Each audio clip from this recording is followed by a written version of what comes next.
Doutor Guilherme Colim, já está aqui nos estúdios. Muito boa tarde, doutor Guilherme. Boa tarde, Cláudio. Boa tarde, Cris. Como é que estão? Boa tarde, doutor. Segunda-feira quente hoje, né? Muito quente. Daqui a pouquinho, aliás, bem lembrado, tem a previsão do tempo completa, né? Tem gente que acha que vai chover, tem gente que acha que não. Daqui a pouquinho a Cris conta pra gente como é que vai ficar o tempo nesta terça-feira. Bom, agora com a presença do doutor Guilherme Colim aqui no estúdio, a gente vai falar hoje sobre a PEC dos precatórios. E está dando o que falar, né? Sobre o fundamento de falta de recursos para pagar o benefício Auxílio Brasil, também se fala em refinanciamento das dívidas municipais e também outros fundamentos. Bom, a PEC dos precatórios pretende limitar em 50 bilhões de reais por ano o montante pago pelo governo com precatórios, sendo que no último ano o pagamento foi de 90 bilhões de reais. Ou seja, nem todos os credores do governo receberão seus pagamentos no prazo e terão seu crédito jogado para o ano seguinte. Bom, ele também pretende alterar o indexador para a Selic, cujo percentual é inferior ao atual. Preste atenção, de modo que além de demorar mais para receber, né, o valor será corrigido por um índice menos favorável. Bom, a gente vai falar agora com o doutor Guilherme Colim sobre o assunto. É importante você acompanhar, então, até o final, porque a gente tem lá aquelas dicas do doutor Guilherme sobre todos os assuntos. Doutor Guilherme, vamos começar falando exatamente para o pessoal, para a nossa audiência em casa, entender o que é um precatório. O que é um precatório, Cláudio? O que é um precatório? Quando uma pessoa ajuiza uma ação judicial contra o poder público, município, estado ou União, no final do processo, quando a pessoa ganha a ação, quando o processo acaba, às vezes pode levar anos o processo, leva anos ou não, o processo acabou e o Poder Judiciário disse que o Estado, o município ou a União tem que pagar tanto para o autor da ação. Quando o valor da dívida, quando o valor da condenação, no caso da União, estamos falando da União, no caso do Rio Grande do Sul a situação é muito pior. No caso da União, quando o valor da condenação ultrapassar 60 salários mínimos, o pagamento é feito por precatório. Então, o advogado, você entrou com uma ação contra a União por algum motivo. A questão previdenciária é a mais comum, mas pode ser por qualquer outra. Um carro da Polícia Rodoviária Federal bateu no seu, por exemplo. Um policial, não importa, caiu uma placa, caiu a janela de um prédio do INSS na sua cabeça. Qualquer situação em que a União tenha sido condenada. Se o valor for superior a 60 salários mínimos, é precatório a forma de pagamento. Então, o seu advogado peticionará requerendo a expedição do precatório. Isso após o processo acabar, o que pode levar anos em alguns casos, em outros leva menos tempo, mas na maioria dos casos leva alguns ou vários anos. O juiz mandará expedir o precatório.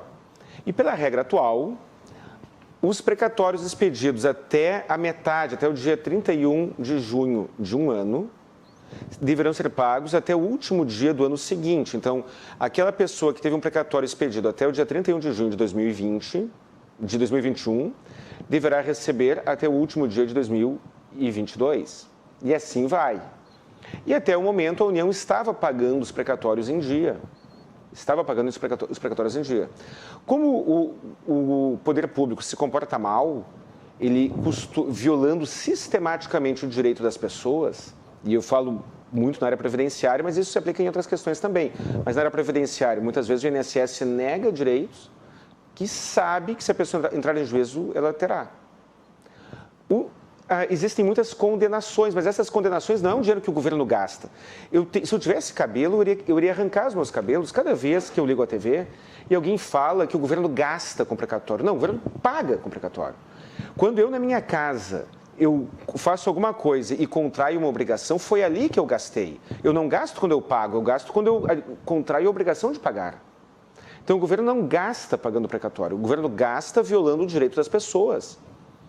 E aí, então, isso custa 90 bilhões, mas não é que ele não gasta 90 bilhões pagando os precatórios. Ele paga 90 bilhões por ano em dívidas que ele contraiu porque ele não pagou antes. E agora, com esta alteração, as regras piorarão, mas o sistema atual é esse. Então, o precatório é isso, é a forma pela qual o governo paga. Se você bater no carro de alguém, se você deixar atrasar o seu aluguel, no outro dia o seu credor estará lá lhe cobrando. Mas se o governo bater no seu carro através de uma viatura da Polícia Federal, por exemplo, e tiver que lhe pagar, ele não vai lhe pagar no outro dia. Ele vai lhe pagar por precatório, dependendo do valor, ou RPV, se for menor do que 60 salários mínimos.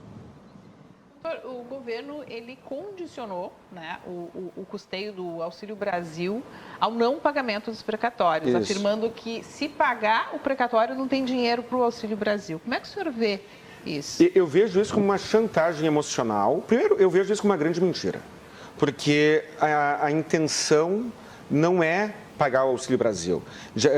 Esse é um dos pretextos, e para não ficar tão na cara, quem defende a PEC dos precatórios, a PEC do calote, está dizendo, não, é para pagar o Auxílio Brasil, mas também para refinanciar as dívidas refinanciar as dívidas dos municípios, mas também é para tal questão, também é para tal outra. No ano que vem tem eleição e o fundo eleitoral é milionário, bilionário. Então, eu vejo que não faz sentido isso, mas digamos que fosse, só digamos que fosse. A pessoa que receberá o Auxílio Brasil é uma pessoa que está em uma situação vulnerável, ok? Só que aquela pessoa que tem um precatório para receber, ele já é credor do governo, já sofreu alguns anos de ação judicial, tem ação judicial que leva mais de 10 anos. E o precatório é expedido quando o processo acaba. E a grande maioria dos precatórios, não é do empresário que foi usurpado com uma cobrança indevida de tributo, que também acontece. A Varig quebrou lá atrás, lá em 2006, a Varig quebrou por uma série de fatores, questão multifatorial. Uma delas era indenizações que ela deveria ter recebido do governo e não recebeu. Muitas empresas quebram e os empregados ficam sem emprego porque a empresa faltou dinheiro e a empresa muitas vezes ela é credora do Estado. Tem muita empresa credora do governo, mas a grande maioria não é o empresário, é o credor previdenciário, é aquela pessoa que deveria que bateu lá na porta do INSS e deveria ter recebido a sua aposentadoria normalmente, como diz a lei, ou o seu auxílio-doença, ou o benefício que for, e não recebeu. E então ele contratou um advogado, pagou para esse advogado, né, pagou, não sei de que maneira, e cada um trabalha de um jeito, para depois de 1, 2, 3 anos ter um precatório. Então, quando o governo diz que ele vai usar o dinheiro do precatório para pagar o fundo emergencial, isso é uma tremenda chantagem emocional, porque a pessoa, o credor do precatório, em sua grande maioria, é credor de verba de natureza alimentar. As pessoas morrem, muitas vezes, antes de receber os seus créditos. Então, isso não faz sentido. Esse argumento humanitário é péssimo, é totalmente incoerente. E, do ponto de vista econômico, nem se fala. O risco Brasil, Cris, quando o governo se comporta desta maneira, não pagando precatório, as agências de análise de risco, agências internacionais de análise de risco, elevam o risco do país. Tem lá a nota, a mais, a menos, e assim vai. O governo brasileiro, como muitos países, emite títulos da dívida pública com valor de uma taxa de juros mais alta para atrair investimento. E quanto maior o risco do Brasil, maior a taxa de juros que ele precisa oferecer, né, para quem quiser comprar os títulos de sua dívida. Ou seja, a conta não fecha nem do ponto de vista econômico. Eu assisti o Chaves quando era criança, e ele tinha um programa do Chaves, um dos episódios falava do espírito zombeteiro. Eu estou desconfiado que tem um espírito zombeteiro no Congresso. A gente tem que rir para não, né? O que parece é uma manobra para não pagar o precatório e ainda... eu estou poder fazendo... estourar o teto também. Né? Tem a questão E também estourar o teto, tudo. Também, né? Bom, falando nisso, doutor Guilherme, quais os pontos mais críticos, então, dessa proposta, dessa emenda constitucional que o senhor vê? O ponto mais crítico é o efeito bola de neve. Como é que funciona? Eu estou arredondando os números, tá? Então tem uma margem de erro no que eu estou falando. O governo, ele não gasta, ele paga por ano em torno de 90 bilhões de reais. A PEC, ela propõe que o limite de pagamento de apenas 50 bilhões. Ou seja, você foi lá, recebeu, ganhou a sua ação depois de alguns anos de trâmite, foi expedido o precatório. Se você não estiver nos 50 bilhões, se você não estiver naqueles 50 bilhões, o seu precatório será jogado para o ano seguinte, e terá preferência no pagamento. Então, vamos imaginar, o primeiro ano, 50 bilhões são pagos e 40 bilhões são jogados para o ano seguinte.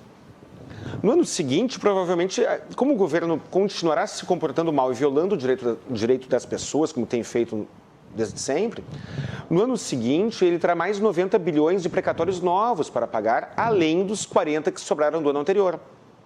Mas ele só vai pagar 50. Aí ele paga 50.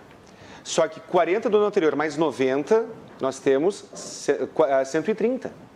Ele paga 50, sobram 80 bilhões para o ano seguinte. Aí no terceiro ano, ele já entra devendo 80. Se continuar esse número de 90 bilhões por ano de precatórios novos. Ele já entra devendo 80 bilhões. E aí vamos imaginar que tenha mais 90. Estamos indo a 170, mas ele só vai pagar 50. É uma bola de neve e logo aí, caso a PEC dos precatórios passe, e ela vai passar, logo aí a situação do governo federal será muito parecida com a do governo do estado do Rio Grande do Sul, em que uma pessoa leva 30 anos para receber um precatório. E essa é a parte mais perversa e sádica. Aí o sadismo, ele aumenta quando e a extorsão, quando ele diz o seguinte, a PEC: se você abrir mão de 40% do seu crédito, você receberá o precatório sem este limite, ou seja, tu é credor de 100 mil reais, 150 mil reais, depois de 10 anos brigando, tu é credor, foi reconhecido judicialmente. E aí, tu pode abrir mão de 40% daquilo, do dinheiro que é teu, Cláudio, do dinheiro que é teu. Todo ele, 100%. Do dinheiro que é seu. Eu estou falando para o Cláudio, mas é para você que estou falando. Do dinheiro que é seu. Reconhecido na justiça. Abre mão de 40% daquilo que foi reconhecido em juízo para poder receber no ano seguinte sem estar condicionado a esta reserva de 50 bilhões. Ou então, dependendo do valor, você pode abrir mão do que exceder 60 salários mínimos para receber por RPV. Aí, claro, tem que ver qual é o valor que se amolda melhor. Isso eu acho uma perversidade e uma extorsão. Lá na correção, né? E é o ponto que eu ia falar agora, a correção. Existe uma defasagem, ou seja, o credor do governo, que é você que está em casa, que poderá ser você que está em casa, receberá com um atraso muito maior e o índice de correção pela Selic, que costuma ser um índice de correção inferior à inflação real. O IGPM deu 30% nos últimos 12 meses, o IGPM deu 30%. A Selic deu quanto? Acho que 5 ou 6. 5 ou 6, é isso aí. Então, se você estiver devendo dinheiro para alguém, em particular um reles mortal, a sua dívida aumentará de acordo com o IGPM, mas a dívida do governo com você aumentará de acordo com a Selic. Doutor, o senhor teria alguma dica para passar para outros advogados, seus clientes, enfim, a população em geral? Pois é, dicas, o que eu recomendo? Assim, isso depende muito da situação do caso concreto. Mas não tem exceções para a gente poder sair ficar fora dessa regra aí também? O que o senhor podia falar para ficar fora dessa... As exceções vai ser o crédito menor do que 60 salários mínimos, que aí está no RPV, e aquela pessoa que abrir mão dos 40%. As exceções são essas. E aí, para ficar fora como dica estratégica, algumas pessoas criticam, dizem, quando se fala de estratégia jurídica, algumas pessoas enxergam com maus olhos, mas não, é a luta pela sobrevivência, e não a sobrevivência do advogado, a sobrevivência do cliente. E dentro da lei. E tudo dentro da lei. Então, assim, algumas vezes, o que acontece? Em ação previdenciária, uma pensão por morte, o falecido deixou 2 filhos, ou deixou uma viúva ou um viúvo e mais 1 ou 2 filhos, ou seja, aquela dívida tem mais de um destinatário. É possível, e eu vejo que muitos advogados não fazem isso, e podem fazer, é possível, em vez de se pedir um precatório para todos, se pedir um RPV para cada um. Eu faço isso no meu escritório de maneira frequente. Saiu um valor de 150 mil reais. Seja um auxílio reclusão, seja a pensão por morte, seja o que for, que tenha mais de um beneficiário. 150 mil reais. Eu posso pedir um precatório de 150 mil ou posso pedir 3 RPVs. RPV é requisição de pequeno valor. de 50 mil cada. Mas eu peço o RPV no nome do fulaninho, no nome do outro fulaninho, dos filhos, né? E no nome da viúva, por exemplo. Beleza, fugir dos precatórios, naquele caso. Mas isso depende de caso a caso. Essa questão, esse fatiamento, né? Esse fracionamento do direito, às vezes, permite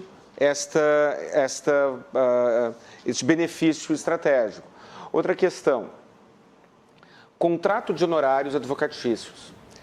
A lei permite que o advogado junte o contrato de honorários no processo, 20, 30, não sei quanto por cento, e permite que seja destacado. Até pouco tempo atrás, o Poder Judiciário dizia, nós destacaremos, mas não liberaremos por RPV, porque a natureza dos honorários seguem junto com o principal.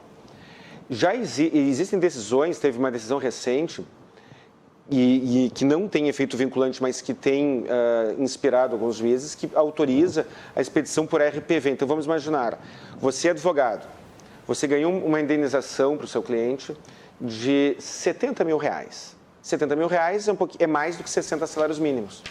Aí você junta o seu contrato de honorários e pede para destacar os seus honorários na origem. Digamos que seus honorários sejam de 30% ou 20%, que seja. 70 mil menos 30% vai dar 52. 52 é menos do que 60. E, portanto, você receberá por RPV e o seu cliente também. Então, é uma outra dica que eu dou, que nem sempre é possível. Este fatiamento, este fracionamento. Você, sempre que puder fatiar o crédito, eu recomendo que fatie. Bom, mas tem outras situações aí, por exemplo, vem um policial federal em serviço e prova um acidente de trânsito daí. Aí já fica mais complicado. A gente fatia, dá para tentar fatiar igual. Tem um prejuízo grande. Tem um automóvel de R$150 mil na rodovia, vem uma viatura da Polícia Federal e promove a perda total e o seguro não paga, ou mesmo que pague, o seguro paga, mas que seja. Tem 150 mil num automóvel, vem uma viatura da Polícia Rodoviária Federal e provoca uma perda total. Tu entra com uma ação judicial contra o governo. No caso de uma perda total, não tem muito o que fazer. Se os 150 mil forem só a perda total, não tem muito o que fazer. Mas ainda na linha do fatiamento da indenização, vamos imaginar que tu vais pedir a perda total do carro e os dias parado, lucro cessante, digamos que tu usa o carro para trabalho, aí tu sofreu danos pessoais. Se tu acumular todos os pedidos, eu quero X pelo automóvel, na mesma ação, X pelo automóvel, mais tanto pelo hospital, mais tanto pelo dano moral, porque eu tive uma lesão, tudo na mesma ação e a condenação for única, digamos que o teu carro não seja de 150 mil, digamos que o teu carro seja de 50. Aí tu ficou sem trabalhar e teve um prejuízo de mais 50 mil. Já estamos em 100. Aí tu teve um dano estético e tem mais 50 mil de dano moral. Uma condenação de 150 mil vai para precatório. Mas se tu entrar com uma ação pedindo o dano estético, uma outra ação pedindo o dano moral, uma outra ação pedindo o carro, e digamos que cada uma delas gera uma condenação de 50 mil, vai ser 3 RPVs, 3 requisições de pequeno valor. E aí tu não vai receber, aí tu vai seguir ainda a regra atual, que o RPV, requisição de pequeno valor, até 60 salários mínimos, é pago em alguns meses, né, em poucos meses. Então, essa é uma dica estratégica que eu dou para quem tem condições, no caso concreto, quando a situação pontual permitir. Sim. Mas uma dica preventiva, não deixe acumular. Agora, mais do que nunca, é importantíssimo entrar com as ações judiciais o quanto antes. Vamos imaginar, você vai lá no INSS e o INSS lhe nega o pedido de aposentadoria ou de auxílio-doença. Aí você vai em casa e fica pensando, e troca uma ideia, e reflete, e o tempo vai passando. Aí quando você entra com a ação, você terá todo aquele atrasado para buscar. Se o atrasado ultrapassar 60 salários mínimos, você cai no precatório. Se você entrar com a ação já no dia seguinte, talvez você também caia no precatório. Talvez sim, eu não sei. Mas até 60 salários mínimos é RPV. Eu não sei quanto tempo vai levar o seu processo. Pode levar 1 ano, 2, 3 ou 5. Se o processo correr rápido, talvez você consiga receber o benefício por RPV, talvez você perca menos ao abrir mão do que ceder o RPV, o prejuízo será menor. Então, agora, mais do que nunca, é importante entrar com as ações judiciais, buscar o seu direito o quanto antes, não para fugir do prejuízo, mas para reduzir os prejuízos. Bom, então fatiar a indenização seria uma solução criativa aí para tentar fugir da injustiça. Fatiar a indenização não é um nome bonitinho, né? E eu conseguiria ficar 3 horas falando somente sobre fatiar indenizações, né? A gente poderia matar a tarde inteira aqui, né? Não é tão simples assim. A Ana Cláudia Capelari nos informa que ainda temos um tempo de programa. Tá certo. Não, mas assim, fatiar uma indenização não é uma coisa tão banal, tão simples assim, porque eu sempre estou falando de agir dentro da lei. Mas recomendo que você, advogado, pense nisso, estou lhe dando uma ideia. Talvez fatiar aquela indenização ali seja a diferença entre receber daqui a 1, 2 anos ou daqui a 6, 7. E olhe lá, né? Se não for mais, né? Se não for mais. Muito bem, doutor Guilherme Colim, muito obrigado. Endereços para o pessoal que está nos assistindo lhe acompanhar mais, doutor Guilherme. Endereços: CRJ Advogados no Instagram, no Facebook, colim.guilherme no Instagram, 51 32 28 12 19. 51 999 85 7991, telefone fixo do meu escritório e meu celular e WhatsApp. E no YouTube, Saiba Direito, canal Saiba Direito, mais de 200 vídeos com dicas jurídicas. O vídeo de hoje estará disponível na semana que vem, assim como o vídeo da semana passada será carregado hoje às 19 horas. Muito bem, e mentoria também, né? E mentoria para colegas advogados também. Muito bem. Doutor Guilherme Colim, muito obrigado, tá bom? A gente espera, então, hoje vídeo novo da semana passada, da quarta-feira da semana passada. Se você quiser saber mais detalhes, Saiba Direito no YouTube. Fantástico. Obrigado, doutor Guilherme. Eu que agradeço, Cláudio, Cris, muito obrigado, hein? Obrigado, valeu.